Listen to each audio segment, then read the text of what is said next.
मेरे प्यारे दोस्तों, मैं वीडियो शुरू होने से पहले मैं आप सबको बता देता हूँ कि ये चैप्टर मोस्ट इम्पोर्टेंट चैप्टर है।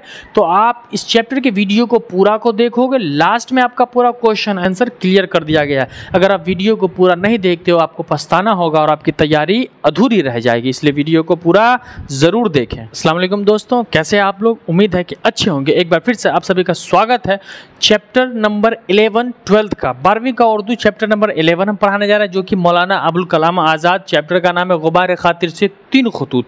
तो सबसे पहले हम जानेंगे मौलाना अबुल कलाम आज़ाद की हालात ज़िंदगी के बारे में, फिर हम आपको पढ़ाएंगे गुबार खातिर से तीन खतूत क्या है। देखिए, असल में थोड़ा बता देता हूँ कि मौलाना अबुल कलाम आज़ाद जो थे वो जेल में थे।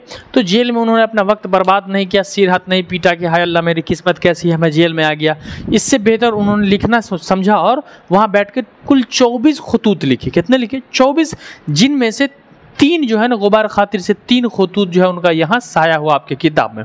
तो हम पहले पढ़ते हैं मौलाना अबुल कलाम आज़ाद के हालात ज़िंदगी के बारे में। देखिए, इनका असल नाम मोहम्मद मोहिउद्दीन था। मौलाना अबुल कलाम आज़ाद का असल नाम मोहिउद्दीन था। इनकी पैदाइश 1888 को मक्का मुकर्रमा में, यानी 1888 को मौलाना अबुल कलाम आज़ाद मक्का में पैदा हुए थे। वालिद मौलाना खैरुद्दीन, इनके वालिद का नाम था मौलाना खैरुद्दीन। अगला कह रहा है कि 1903 में महज 15 बरस की उम्र में, कब? 1903 का वक्त था और इनकी उम्र 15 बरस थी। उम्र में रिसाला लिसानुस सदक साया हुआ, यानी इनका किताब जो था वो पत्रिका, रिसाला यानी पत्रिका जो थी वो लसानुस सदक के नाम से साया हो गया, यानी छप करके मंजर आम पर आ गया। उसके बाद क्या कह रहा है कि 1906-7 में मोहतरमा जुलेखा बेगम से शादी हुई। तो मौलाना अबुल कलाम आज़ाद की शादी कभी 1906-7 में परफेक्ट नहीं पता है किसी को, इसके लिए यहाँ पर 6-7 दिया हुआ है। उनकी बीवी का नाम जुलेखा बेगम था। शादी हुई और 1908 में इनकी वालिदा का इंतकाल हो, यानी 6-7 में इनकी शादी हुई और उसके 1 साल के बाद 1908 में 1908 में वालिद का इंतकाल, यानी कि मौलाना अबुल कलाम आज़ाद के वालिद का इंतकाल हो गया। और इन्होंने 1912 में अल हलाल अखबार कलकत्ता से साया गया, यानी मौलाना अबुल कलाम आज़ाद ने 1912 में एक अखबार निकाला। क्या नाम था उसका? अल हलाल कलकत्ता, जो 1914 में बंद हो गया। देखिए, मौलाना अबुल कलाम आज़ाद ने 1912 में अल हलाल नाम का अखबार निकाला था, जो कि ये बात हो रही है आज़ादी के पहले की। तो अंग्रेजों को क्या लगा कि ये तो आज़ादी की आग को भड़काने वाला है, लोगों को भड़का रहा है, जिसके कारण अंग्रेजों ने क्या कर दिया, मौलाना अबुल कलाम आज़ाद के लिखे हुए अखबार जो पत्रिका निकलते थे उसे 1914 में 2 साल के बाद उस पर बैन लगा दिया, बंद कर दिया गया। मौलाना अबुल कलाम आज़ाद हार नहीं माने, 1915-16 में अल बलाग साया किया, यानी अल हलाल को बंद कर दिया।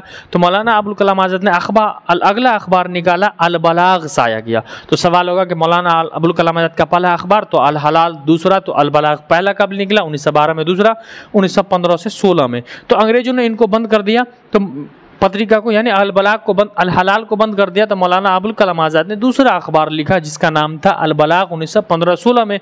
तो अंग्रेजों ने देखा कि ये तो मतलब सर चढ़ता जा रहा है अबुल कलाम, तो क्या कर दिया, मौलाना अबुल कलाम आज़ाद के अल बलाग को बंद ही नहीं किया, बल्कि अप्रैल 1916 से जनवरी 1920 तक, यानी इस पत्रिका को बंद ही नहीं किया, बल्कि मौलाना अबुल कलाम आज़ाद को, ये कलकत्ता में रह रहे थे, वहाँ से बाहर करने की इजाज़त दे दी और कैद कर दिया गया। इनको दोनों, इनके अखबार को बंद कर दिया, इन्हें कैद कर दिया गया। और कैद करके अप्रैल 1916 से जनवरी 1920 तक तकरीबन 44 महीने, कितने?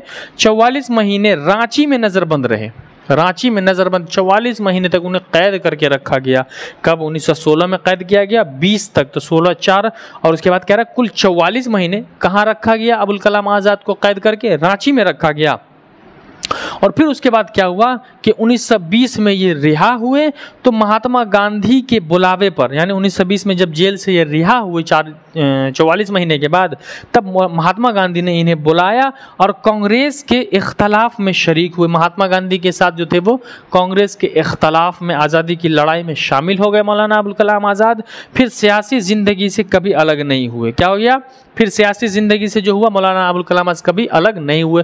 वैसे भी पॉलिटिशियन का रूल है कि आप एक बार जेल में चले जाते हैं ना, तो आपको पॉलिटिक्स में एक बड़ा ओहदा मिलता है, क्योंकि ये हिम्मत की बात है, सबके बस की बात नहीं है। तो ये फिर महात्मा गांधी के मिलने के बाद कभी सियासी ज़िंदगी से अलग नहीं हुए।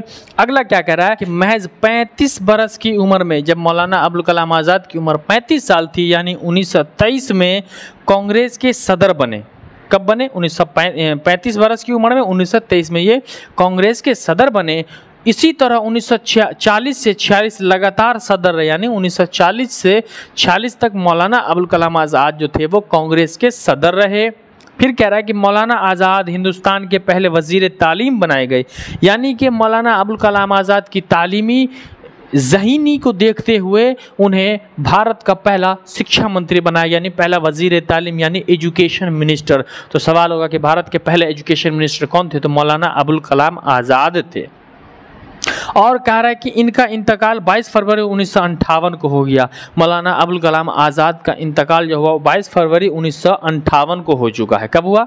22 फरवरी 1958 को। दो है, मौलाना अबुल कलाम आज़ाद और APJ अबुल कलाम। तो APJ अबुल कलाम ये अभी 15 में मरे हैं, वो मौलाना थे। मौलाना अबुल कलाम जो कि आज़ादी की लड़ाई में थे और ये आज़ादी के समय में पैदा ही हुए थे। ठीक है, तो ये थी आपकी कि मौलाना अबुल कलाम आज़ाद का इंतकाल 22 फरवरी 1958 को हुआ। मौलाना अबुल कलाम आज़ाद ने किताबें भी लिखी है। वैसे तो ये तो खुतूत जेल में थे, लेकिन ये शेर व शायरी करते थे, किताबें लिखते थे, अफसाना भी लिखते थे। इनकी किताबों में तज़किरा खुदनोस्त, खुदनोस्त का आगे मैं बताऊंगा, खुदनोस्त का मतलब अपनी ज़िंदगी का होता है, आगे चैप्टर आने वाला है आपका। उसके बाद लिखा इंडिया विंस फ्रीडम, यानी भारत ने आज़ादी जीत ली, और गुबार खातिर वगैरह। तो गुबार खातिर से 3 खुतूत जो आप पढ़ रहे हो, तो ये मौलाना अबुल कलाम आज़ाद की लिखी हुई किताबें थी। और ये मौलाना अबुल कलाम आज़ाद की हालात ज़िंदगी बायोग्राफी मैंने पढ़ा है कि वो कब कब क्या है, इसी में से ऑब्जेक्टिव होगा। और याद रखना ये ऑब्जेक्टिव हिस्ट्री में भी जा सकता है आपका, पॉलिटिकल में भी जा सकता है 12th के, तो उर्दू में भी है। तो ये पूरा ऑब्जेक्टिव है, आप इसका स्क्रीनशॉट ले लोगे और मन लगा करके पूरा एक एक ऑब्जेक्टिव मैंने आपका निकाला है, तो आप पूरा ऑब्जेक्टिव को सही से पढ़ोगे।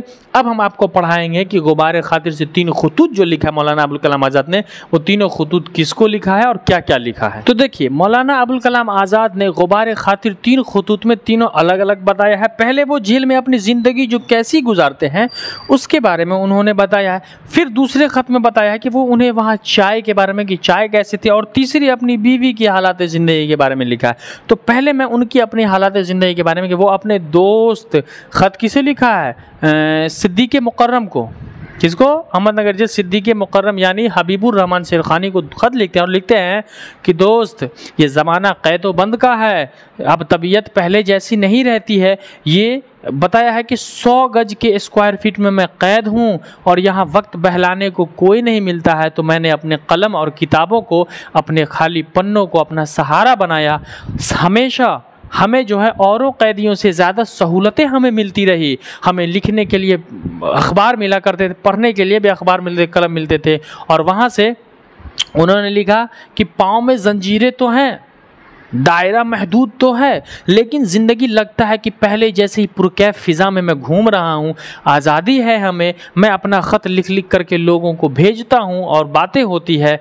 और फिर कहा कि कुछ दिनों के बाद ज़माना बदला, तो अब पैरों से जंजीरें तो हटा दी गई, यानी जगह जो है बड़ा हो गया, लेकिन हमारे हाथों से कलम छीन ली गई, हमसे पेपर पढ़ने का वक्त छीन लिया गया, हकीकत छीन ली गई, हमें अब वो पढ़ने की नौबत नहीं दी गई। यानी इनकी ज़िंदगी में और थोड़ा इनको कैप्चर, कैद किया जाता है कि इनसे सारी जो होती है ना सहूलतें छीन ली जाती हैं और इनकी ज़िंदगी को दोभर बना दिया जाता है। तो ये पहला ख़त था कि पहले में उन्होंने जेल के बारे में बताया है कि जेल में हूँ, हालात कैसी क्या होती है, जेल के बारे में बताया।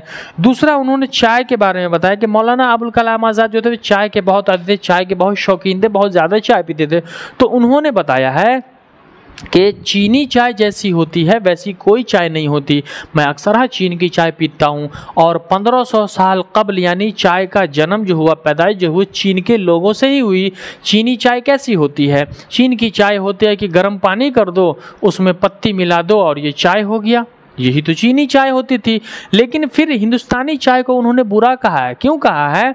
कि चीनी चाय तो अच्छी होती थी, उसमें गर्म पानी होता था, चायपत्ती होती थी और वो चाय बन जाता था। लेकिन जब हमारे हिंदुस्तान में अंग्रेज़ों की हुकूमत आई तो उन लोगों ने चीन से चाय का पेड़ ले आया और यहाँ रोपा, और उन्होंने क्या कर दिया कि चाय में दूध मिलाना शुरू कर दिया, चाय में चीनी मिलाना शुरू कर दिया। और मौलाना अबुल कलाम आज़ाद कहते हैं कि लोगों के चाय पीने का अलग अलग अंदाज़ था। मेरा अंदाज़ था कि मैं अपने आप को फ्रेश करने के लिए चाय पीता था, लेकिन जब से अंग्रेज आए तो दूध में मतलब कि चाय में दूध मिला दिए, चीनी मिला दिए, अदरक, लहसुन, लौंग, फलाना डिमका सब कुछ मिला दिए और इससे क्या कर दिया, चाय को जहर बना दिया, बेकार बना दिया, मीठा बना दिया।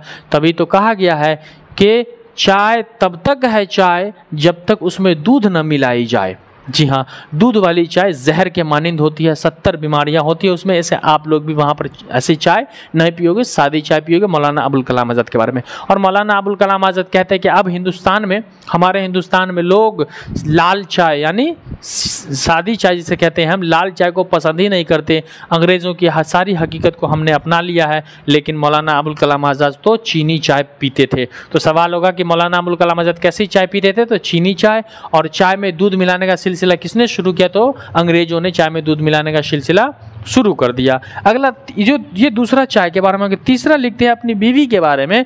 मौलाना अबुल कलाम आज़ाद जब जेल में ही होते हैं तो उनकी बीवी की तबीयत ख़राब हो जाती है। इससे पहले जब वो बाहर थे तो भी बात होती थी, लेकिन जेल में कुछ दिनों से जो थी मतलब कि ख़त के द्वारा ज़रिए बात होती थी बीवी के बारे में, तो इलाज होता था। 1941 की बात कहते हैं वो, कि उससे बात हुई तो डॉक्टर के पास जाना था। और जब मौलाना अबुल कलाम आज़ाद कभी परेशान होते तो खामोश रहते, और उनकी बीवी उन्हें टोकना पसंद नहीं करती कि खामोशी बेहतर है। वो भी जब कभी अलील होती, बीमार होती, मूड ऑफ होता तो एक दूसरे को दोनों समझ चुके थे। और मौलाना अबुल कलाम आज़ाद जो थे तब जेल में थे, और जेल में बताया मैंने अभी कि जेल में उनका ख़त का सिलसिला बंद कर दिया जा चुका था। मौलाना अबुल कलाम आज़ाद की वाइफ बीमार होती है, वो मर जाती है, इसकी खबर आती है मौलाना अबुल कलाम आज़ाद को जेल में। तो वो अपनी बीवी को मिट्टी देने जा सकते थे, लेकिन वो नहीं जाते हैं। क्यों नहीं जाते हैं?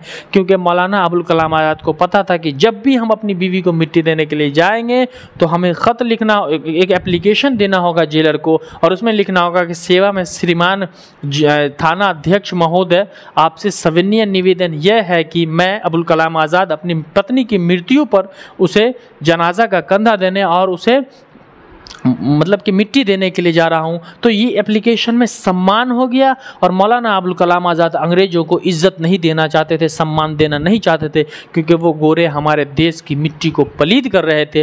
मौलाना अबुल कलाम आज़ाद ने एप्लीकेशन नहीं लिखा, और मौलाना अबुल कलाम आज़ाद अपनी बीवी को मिट्टी देने के लिए भी नहीं गए। वो अपनी मिट्टी देने के लिए, सोच सकते हैं कि कितनी नफरत करते थे मौलाना अबुल कलाम आज़ाद अंग्रेज़ों से, और इस तरीके से उन्होंने अपनी बीवी को मिट्टी नहीं दिया। ये होती है देश और मुल्क से मोहब्बत। ये आज के नेता लोग क्या करेंगे? तो ये 3 खतूत था मौलाना अबुल कलाम आज़ाद का। पहला, अपनी हालात जेल में अपने दोस्त सिद्दीक़ मुकर्रम को बताते हैं। दूसरा, चाय के बारे में, मौलाना अबुल कलाम आज़ाद को चीनी चाय पसंद थी और दूध में चाय में दूध मिलाने का सिलसिला अंग्रेज़ों ने शुरू किया। दूसरा, बीवी के हालात ज़िंदगी के बारे में, इनकी बीवी मर जाती है और ये मिट्टी देने भी नहीं जाते हैं। मौलाना अबुल कलाम आज़ाद एक सच्चे देशभक्त थे।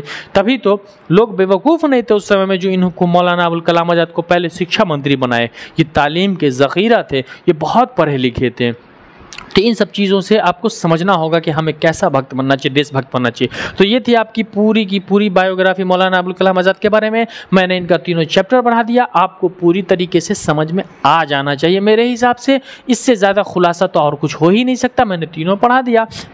तो चलिए हम अब आपका टोटल सवाल क्लियर कर दें। पहला सवाल है आपका, गुबार खातिर किस ज़माने की तहरीक है, किस ज़माने में तसनीफ़ है, किस ज़माने में लिखेगी? तो भारत छोड़ो तहरीक 1942 की है ये। दूसरा सवाल आपका, गुबार खातिर में कितने खतूत हैं? तो गुबार खातिर में 3 खतूत लिखे गए हैं। कितने? 3 खतूत लिखे गए हैं। अगला सवाल है आपका कि सिद्दीक़ मुकर्रम कौन है? तो सिद्दीक़ मुकर्रम जो है मौलाना अबुल कलाम आज़ाद के दोस्त हैं। अगला सवाल आपका, गुबार खातिर के खतूत किस जेल में लिखे गए? तो किला अहमदनगर के जेल में लिखे गए। कहाँ लिखे गए? किला अहमदनगर के जेल में लिखे गए। मौलाना आज़ाद की 3 किताबों के नाम बताए, तो यहाँ देख लीजिए, मौलाना अबुल कलाम आज़ाद के तज़किरा खुद नोस्त, इंडिया विंस फ्रीडम और गुबार खातिर, ये मौलाना अबुल कलाम आज़ाद के 3 किताब के नाम हैं।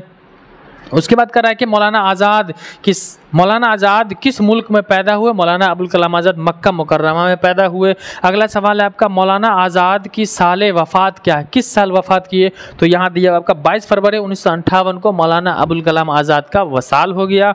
अगला है, मौलाना आज़ाद पहली बार किस उम्र में कांग्रेस के सदर बने? तो ये लीजिए, 35 वर्ष की उम्र में कांग्रेस के सदर बने वो। मौलाना आज़ाद के 3 अखबार के नाम बताइए। मौलाना अबुल कलाम आज़ाद के 3 अखबार है, पहला है अल-बलाग, अल-हलाल, उसके बाद लसानुस सदक। ये लसानुस सदक था, अखबार अल-बलाग था और अल-हलाल था, तो तीनों अखबार मिल गया। उसके बाद है मौलाना आज़ाद कौन सी चाय पीते थे, तो मैंने अभी आपको बताया है कि मौलाना अबुल कलाम आज़ाद चीनी चाय पीते थे। तो इस तरीके से आपका 10 सवाल आपका क्लियर हो गया मौलाना अबुल कलाम आज़ाद के बारे में। ये चैप्टर मोस्ट इंपॉर्टेंट चैप्टर, इस चैप्टर को आप पूरा ज़रूर पढ़ोगे। और अगर आप चैनल पर नए हो तो चैनल को सब्सक्राइब कर दोगे और अपने दोस्तों को शेयर करोगे कि भाई पढ़ लो, एग्ज़ाम का नज़दीक आ रहा है, क्योंकि उर्दू के बाद मैं हिस्ट्री, पॉली सब शुरू करने वाला हूँ। और अपने दोस्तों को आप शेयर करेंगे, और कोई प्रॉब्लम रह गया हो तो आप कमेंट बॉक्स में ज़रूर पूछोगे और हम आपके लिए सदा तैयार हैं। मिलते हैं हम अगले क्लास में, तब तक के लिए जय हिंद, खुदा हाफिज़। ऐसे ही आप मुस्कुराते रहिए और हमारा क्लास अटेंड करते रहिए।